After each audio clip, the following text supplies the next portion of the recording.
di dalam Tuhan Yesus Kristus. Dia imani dan Paulus tegaskan di dalam Dia kamu juga. Berarti di dalam kepribadian Yesus itu adalah kepribadian kita juga. Saudara percaya? Amin.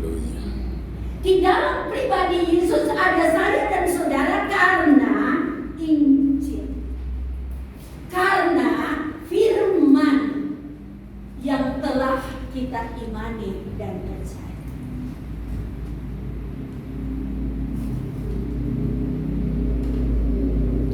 Karena kamu telah mendengar firman kebenaran, yaitu Injil keselamatan, di dalam Dia kamu juga ketika kamu percaya. Ada dia punya kata, ketika kamu percaya. Dalam arti kalau kita tidak percaya itu firman, kita bukan Dia. Kita tidak berada di dalam pribadi Yesus, dan Yesus tidak ada di dalam pribadi kita. Kenapa? Sebab firman Allah tekankan ketika kita percaya.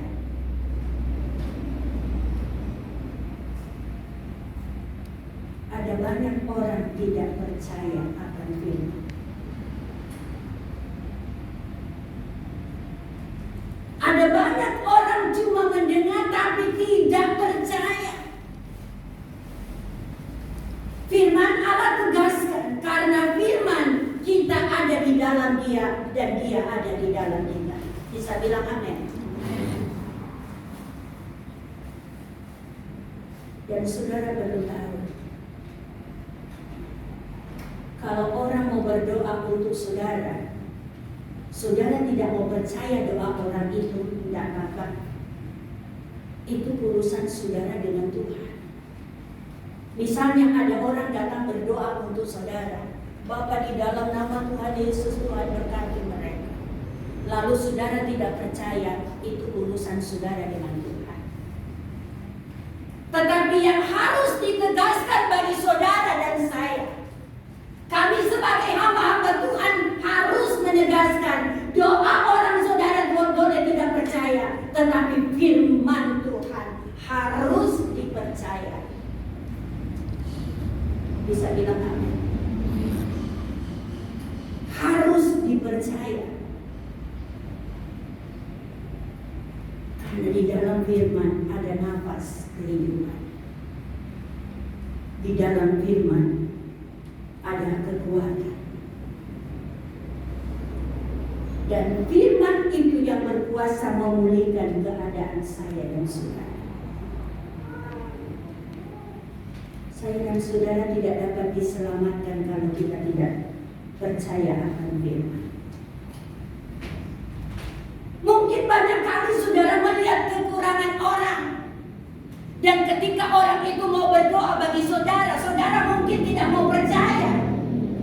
Oke. Tetapi yang harus kami tegaskan, firman harus saudara percaya. Bisa bilang amin. Haleluya. Ayat 14, dan Roh Kudus itu adalah jaminan bagi kita sampai kita memperoleh seluruhnya, yaitu penebusan yang menjadikan kita milik Allah. Dia adalah kita dan kita adalah Dia.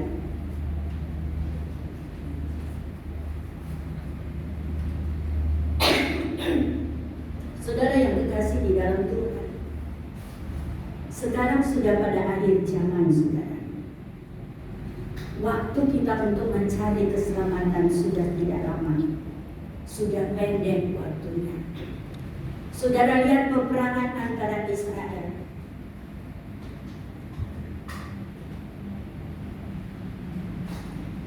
Sekarang ini kita lihat gedung-gedung begitu megah, roboh. Harta kekayaan ludes.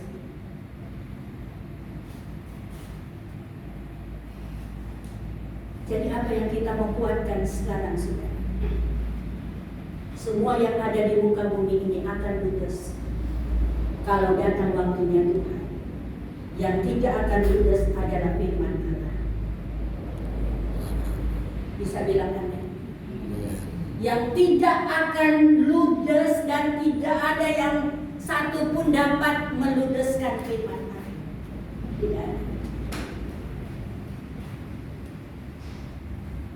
Satu contoh, ada satu rumah terbakar, ludes, terbakar. Hanya Alkitab yang tidak terbakar. Kenapa firman itu ada kuasa? Amin. Ketika firman itu kita percaya dan taruh di dalam hati kita, maka dia akan berkuasa menjadikan kita milik Allah.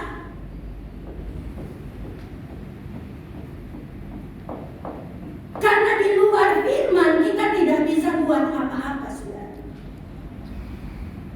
Tidak ada satupun yang kita andalkan kecuali firman.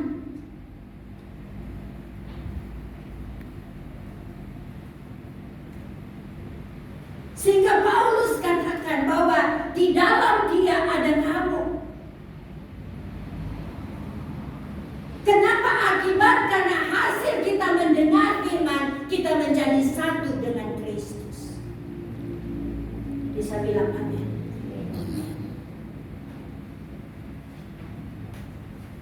Maka firman Tuhan katakan, celakalah orang yang meremehkan firman.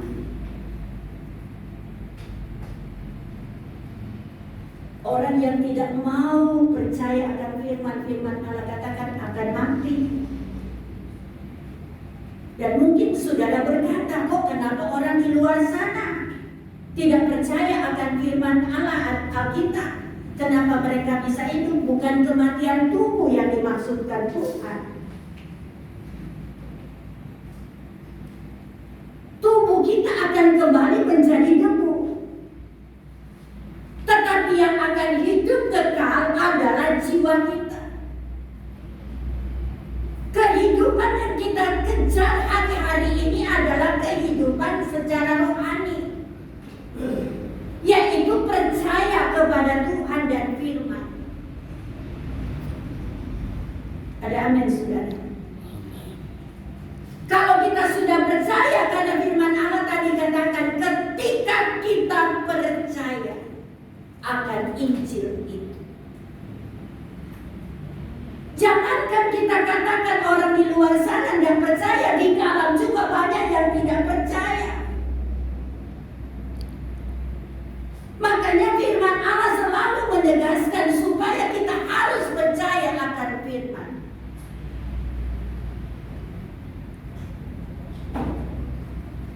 Sebab seringkali kita mengatakan bahwa firman itu biasa-biasa saja, hati-hati.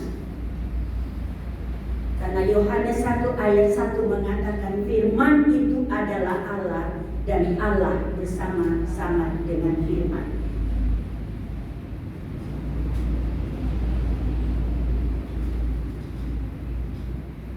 Kita menjadi sama dengan Kristus, kita menjadi pribadi Kristus, dan pribadi Kristus dalam hidup kita karena kita percaya. Jadi kalau orang yang tidak percaya, dia bukan menjadi pribadi Kristus.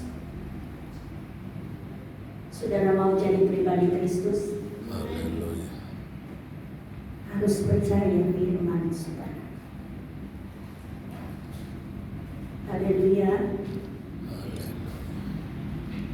Sebab dulu saya dan saudara orang yang tidak mengenal firman. Kehidupan kita dulu tidak perlu kita sangka. Kehidupan kita dulu ada di luar firman. Saudara akui? Amin. Betul? Hidup saya dan saudara dulu ada di luar firman, bukan di dalam firman.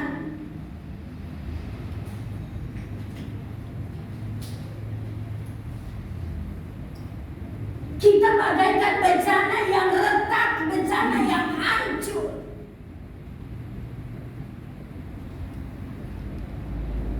Yang secara manusia tidak bisa dibentuk,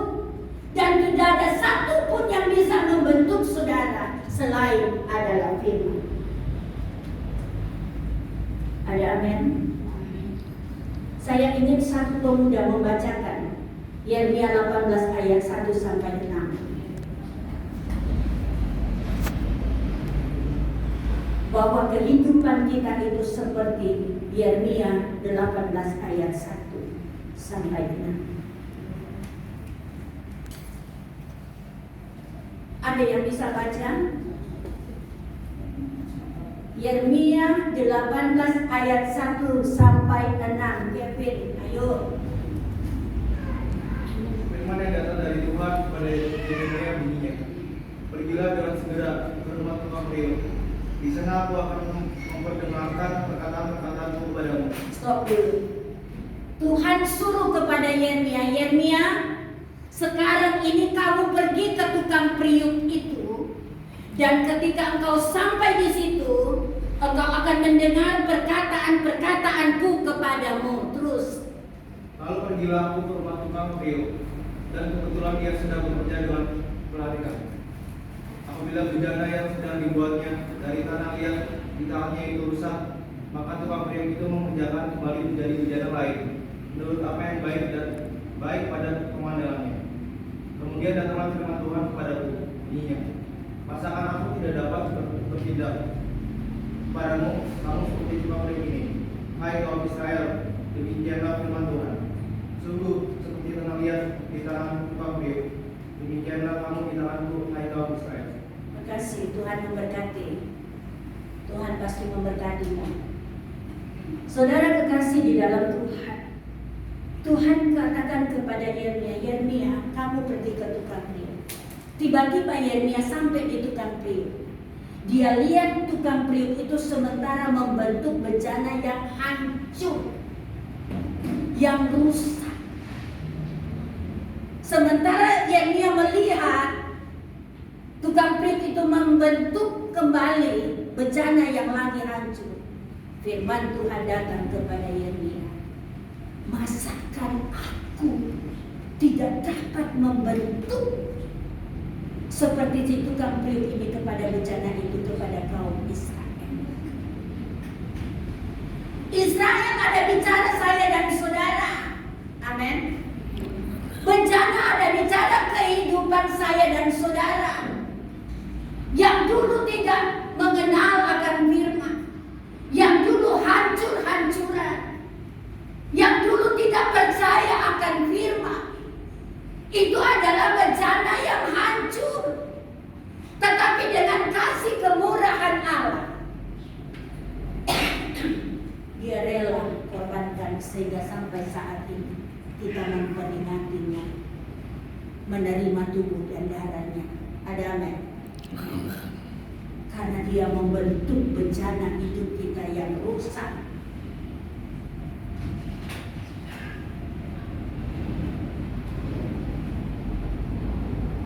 Kalau bencana itu yang rusak bisa terbentuk kembali, itu adalah kuasa firman Allah. Kita harus bersyukur kalau sampai saat ini kehidupan kita ini merasa bahwa kita ada di dalam Kristus karena kita percaya. Ada amin?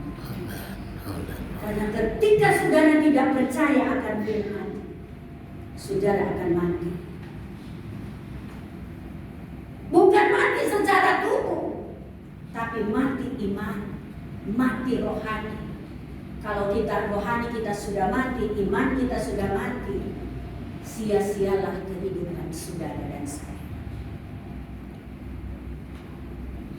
Kalau kita iman, rohani kita sudah mati, firman Allah sudah tidak hidup di dalam hidup kita, sia-sia.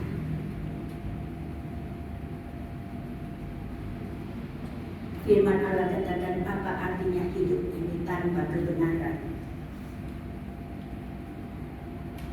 Oleh dan sebab itu ditegaskan supaya kita harus percaya akan firman.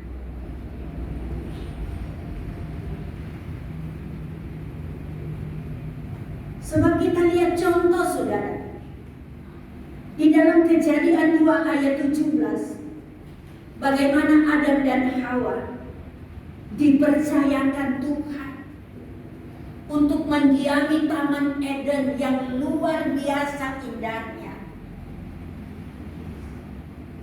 Dengan berbagai macam pohon-pohon yang indah, yang enak dan mewah luar biasa. Adam dan Hawa ini dipercayakan karena kuasa firman. Mereka tinggal di Taman Eden itu, dipercayakan Tuhan tinggal di Taman Eden itu karena firman. Ada amin, saudara? Tapi akhirnya,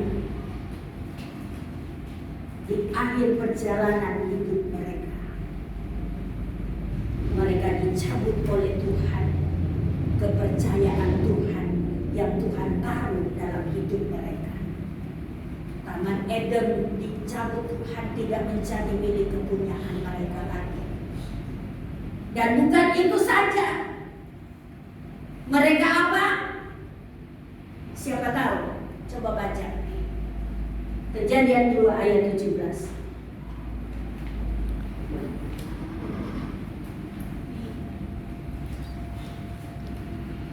Tetapi pohon pengetahuan tentang yang baik dan yang jahat itu jangan kau makan buahnya, sebab pada hari engkau memakannya pastilah engkau akan mati. Itu perkataan siapa? Tuhan.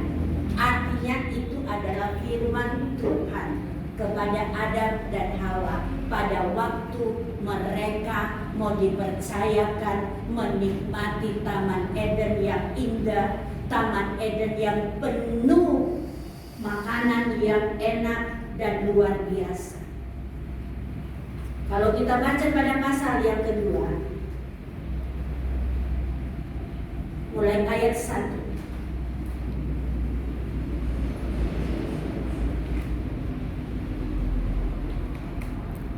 Demikian diselesaikan langit dan bumi dan segala isinya. Terus ketika Allah pada hari ketujuh menyelesaikan pekerjaan yang dibuatnya itu, berhentilah ia pada hari ketujuh dari segala pekerjaan yang telah dibuatnya itu. Saudara baca selanjutnya dan di situ saudara dapati. Kalau saya mau baca makan waktu, nanti saudara baca di rumah. Itu adalah menceritakan pada waktu ketika Adam dan Hawa itu dipercayakan Tuhan untuk menikmati, tetapi satu pohon buah yang dilarang Tuhan, jangan kamu makan. Tapi akhirnya mereka makan.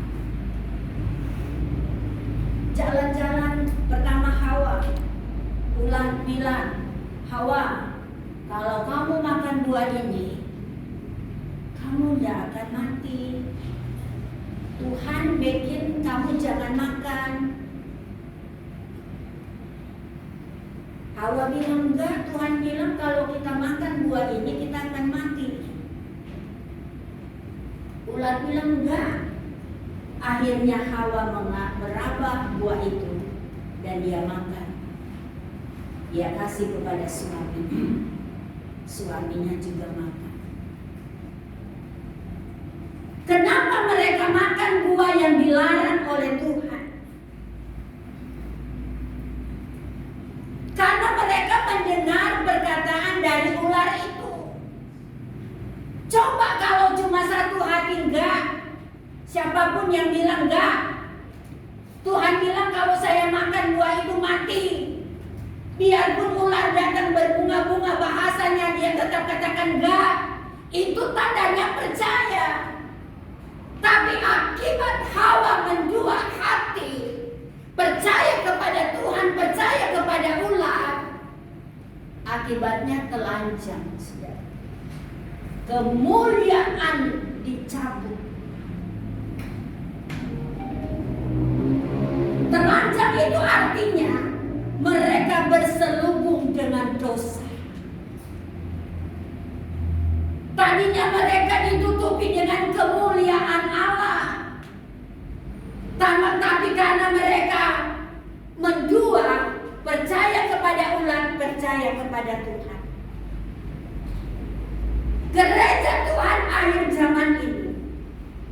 Saya katakan, hendaklah engkau mengambil satu keputusan hanya kepada Yesus, hanya kepada firman.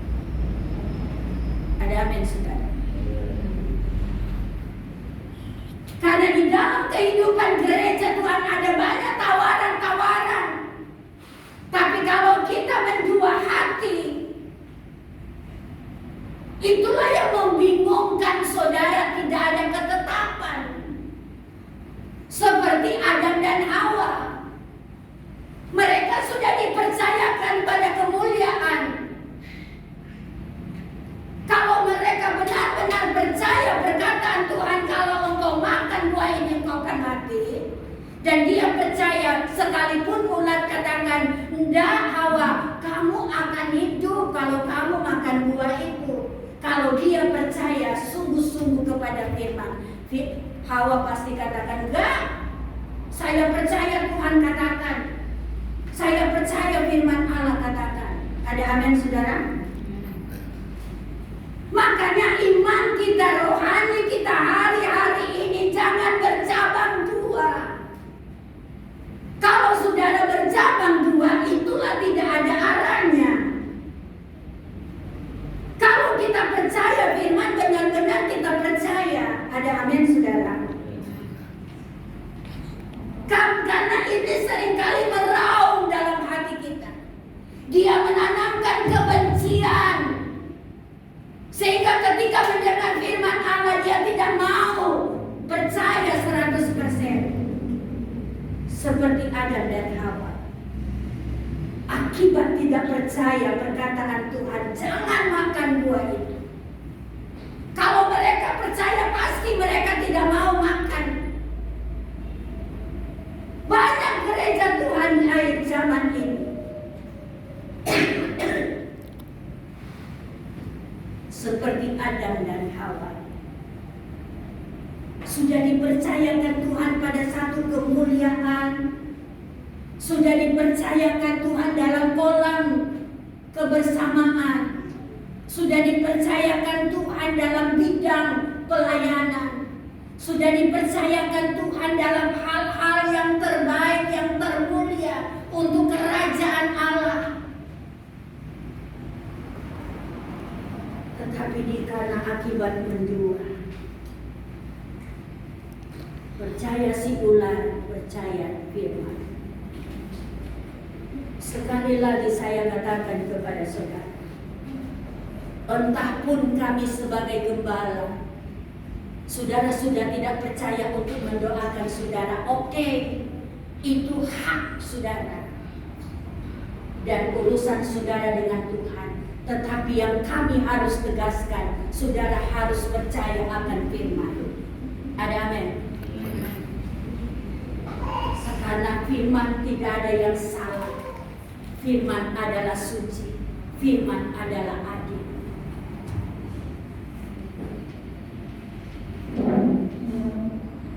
Manusia tidak ada yang sempurna, saudara.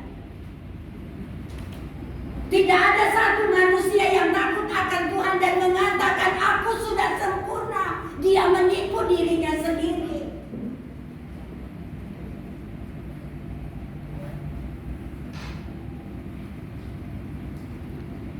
Jangan jadi seperti Adam dan Hawa.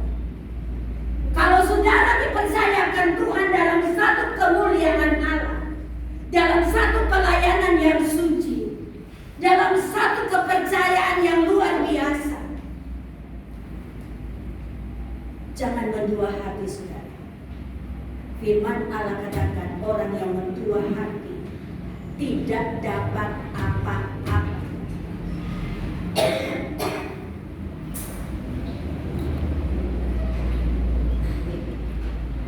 Sebab contoh Adam dan Hawa, ketika mereka mendua hati, terancam. Ketika Tuhan datang, mereka bersembunyi di semak-semak duri. Pakaian kemuliaan dicabut oleh Allah. Dan akhirnya mereka mengambil daun-daun menutupi tubuh mereka. Karena mereka telanjang. Pada waktu Tuhan bersuara, Adam, Adam,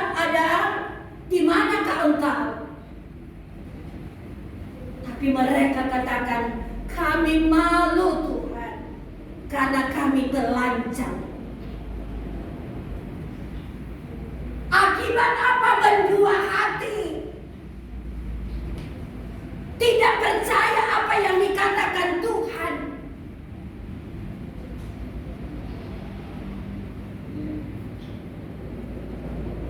Tuhan sudah katakan boleh kamu makan semua buah yang ada di taman ini, Adam dan Hawa.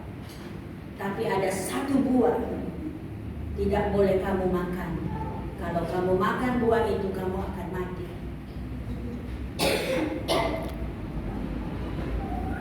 Mereka jalan-jalan.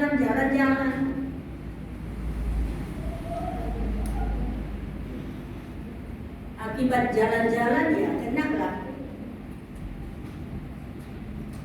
ulat godai dia.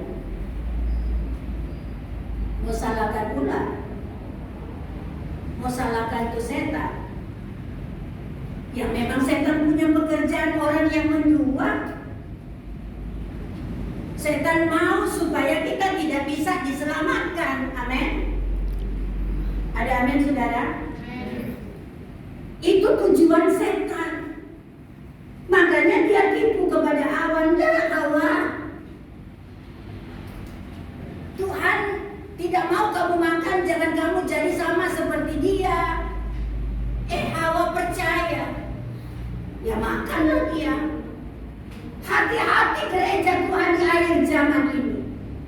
Jangan kita jadi gereja Tuhan seperti Adam dan Hawa. Ada amin?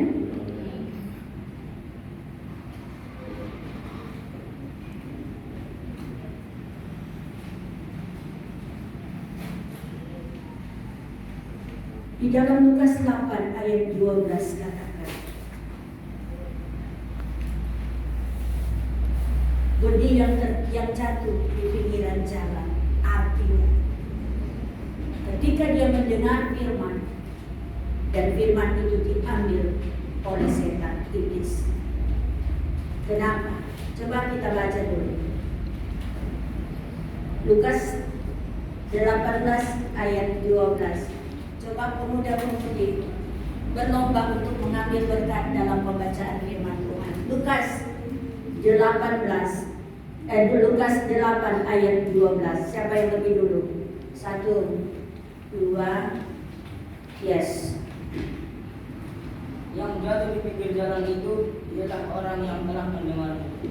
Kemudian datanglah iblis lalu mengambil firman itu dari dalam hati mereka, supaya mereka jangan percaya dan diselamatkan. Seperti Adam dan Hawa, seperti ini juga firman Allah katakan. Di saat kita mendengarkan firman, kita berusaha supaya firman itu tidak dirampas dan diambil oleh iblis.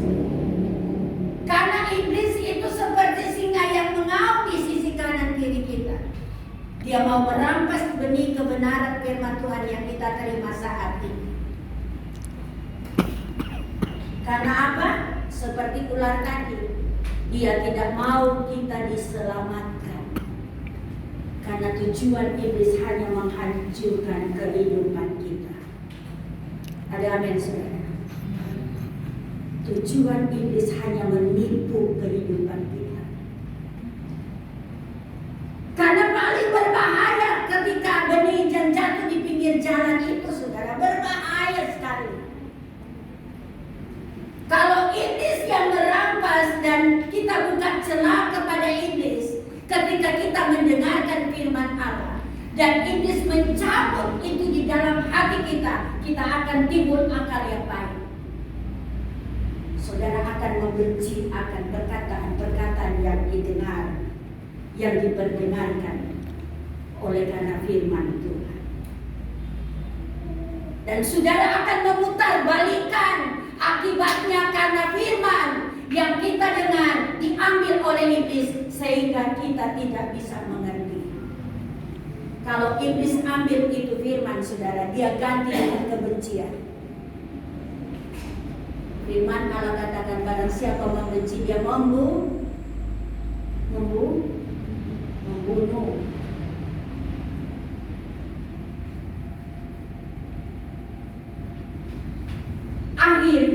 kita datang kosong, kita kembali dengan meronta-ronta. Bukan damai sejahtera tetapi kemarahan. Karena apa? Firman Allah itu datang di dalam hidup kita hanya seperti jatuh di pinggiran jalan. Jangan jadikan kehidupanmu seperti benih yang ada di pinggir jalan, saudara. Tetapi mari kita berusaha jadi seperti orang buta yang di pinggir jalan. Sekali lagi saya katakan, jangan kita jadi seperti benih yang jatuh di pinggir jalan. Kalau kita jadi seperti benih yang jatuh di pinggir jalan, kita akan menumpuk kebencian dan lain sebagainya. Sehingga kita akan menjelek-jelekan orang.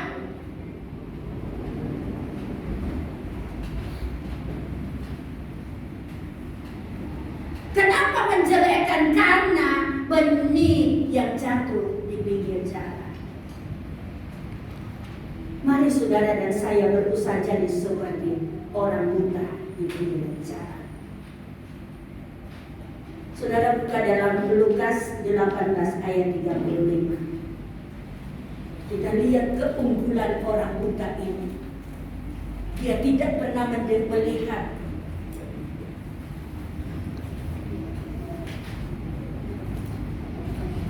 waktu Yesus hampir tiba di Yeriko, ada seorang buta yang duduk di pinggiran jalan dan mengemis. Terus ayat 19. Waktu orang itu mendengar orang banyak lewat, ia bertanya, apa itu? Terus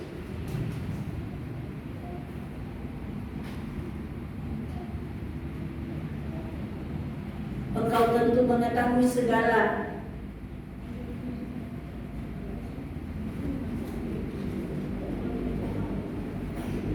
Coba satu pemuda baca Lukas 18 ayat 35. Kevin. Yes. Lukas 18 ayat 35. Waktu Yesus sampai di Yeriko, ada seorang buta yang duduk di pinggir jalan dan menangis. Terus Waktu itu orang itu mendengar orang banyak lewat, ia bertanya, apa itu? Terus Kata orang padanya, Yesus, orang Nazaret lewat. Terus Lalu ia berseru, Yesus, anak Daud, kasihanilah aku. yes, puji Tuhan. Jadikanlah kehidupanmu seperti orang buta di pinggir jalan. Jangan seperti benih yang jatuh di pinggir jalan. Kalau kehidupan kita di akhir zaman ini tidak jadi seperti orang buta di pinggir jalan, kita akan jadi seperti benih yang jatuh di pinggir jalan. Orang buta ini tidak melihat, tetapi dia mendengar. Siapa itu? Makanya dia tanya, siapa rombongan itu? Ada orang bilang sama orang buta itu, itulah Yesus orang Nazaret. Ketika dia dengar Yesus, dia langsung berteriak, Yesus anak Daud, kasihanilah aku. Dia percaya bahwa di dalam Yesus ada kuasa. Di dalam firman ada kuasa. Ada amin, saudara. Saat ini saudara diizinkan Tuhan mendengar firman Allah. Saudara, hati-hati jangan buka celah. Iblis siap merampas benih firman Allah dan dia gantikan di dalam hatimu kebencian. Sehingga engkau akan kembali ke rumah tidak ada damai sejahtera. Engkau kembali ke rumah hanya memberontak saja. Kenapa? Karena jadi seperti benih yang jatuh di pinggir jalan. Tapi kalau kita jadi seperti orang buta di pinggir jalan, kita akan hidup dengan damai sejahtera. Kita akan melihat pemulihan dari Tuhan. dan kita akan menjadi orang yang hidup sukacita di dalam Yesus. Bisa bilang amin? Haleluya. Siapa mau jadi seperti pendiam di pinggiran jalan? Siapa yang mau jadi seperti orang buta di pinggir jalan? Haleluya. Jangan takut, Tuhan tidak mau kasih saudara buta, enggak. Tapi Tuhan kasih iman yang seperti orang buta. Ada haleluya saudara. Kalau Tuhan kasih roh seperti orang buta ini, yaitu hanya mendengar tapi percaya, itu adalah satu hal yang luar biasa di dalam kehidupan saudara. Itu adalah satu hal yang sangat berbahagia bagi saudara. Sebab ketika firman kita dengar dan percaya, itu yang akan membentuk dan membawa kita untuk diselamatkan. Bisa bilang amin saudara? Kita buka ayat Markus 1 ayat 15. Markus 1 ayat 15. Yobel, coba baca. Katanya, waktunya telah genap, kerajaan Allah sudah dekat. Bertobatlah dan percayalah kepada itu. Kata Yesus, waktunya telah genap, kerajaan Allah sudah dekat. Saya mau tanya kepada saudara, kerajaan Allah benar sudah dekat enggak? Saya mau tanya kepada saudara, kerajaan Allah masih jauh atau sudah dekat? Ini firman Allah katakan. Sudah dekat. Selanjutnya firman Allah katakan, terus bertobatlah dan percaya kepada Injil.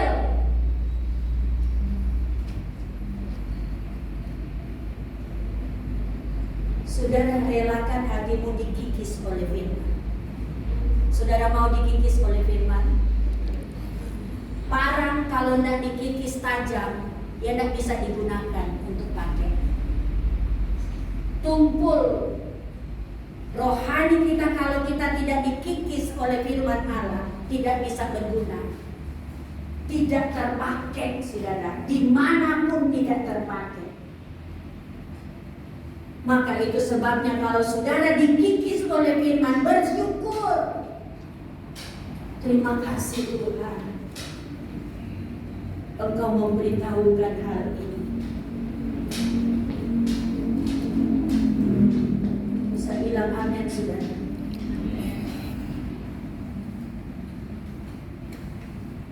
Maju lagi Markus 11 ayat 12. Saudara. Ya, Markus 11 ayat 22.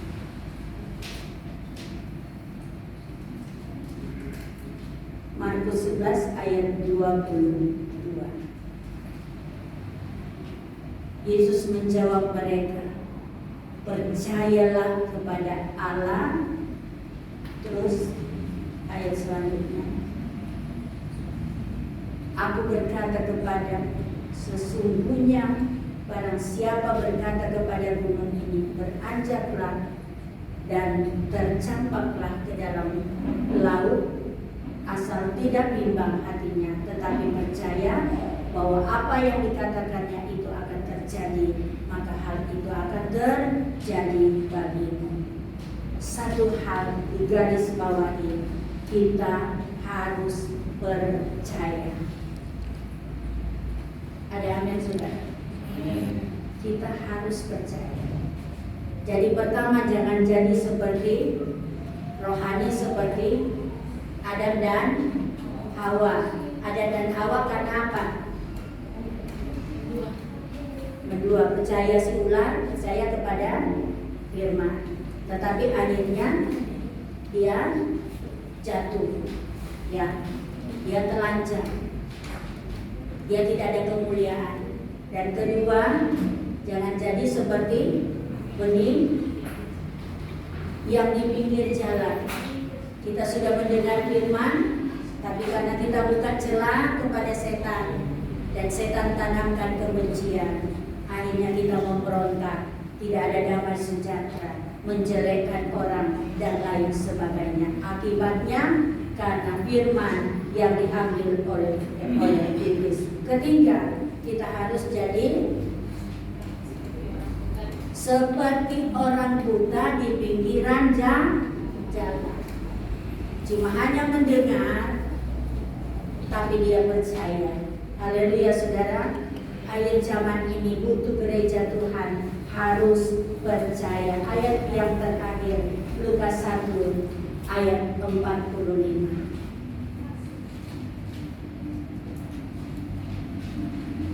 Lukas 1 ayat 45. Dan berbahagialah dia yang telah percaya, sebab apa yang dikatakan kepadanya dari Tuhan akan terlaksana. Berbahagialah orang yang percaya. Apapun yang kita dengar melalui firman Allah,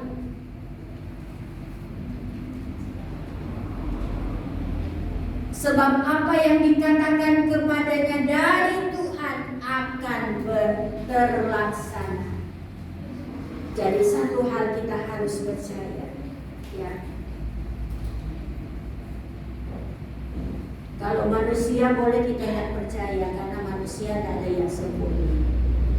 Tetapi kalau firman Tuhan harus percaya, supaya kita tidak akan mati rohani kita tidak akan jadi pemberontak, kita tidak akan menjadi orang yang suka menjelekkan orang dan lain sebagainya, tetapi benar-benar kita dipilihkan menjadi orang yang lebih baik, yang berharga, yang tidak telanjang, tetapi berharga, ada kemuliaan Allah. Apapun dipercayakan bagi saudara, itu satu kemuliaan dari Tuhan.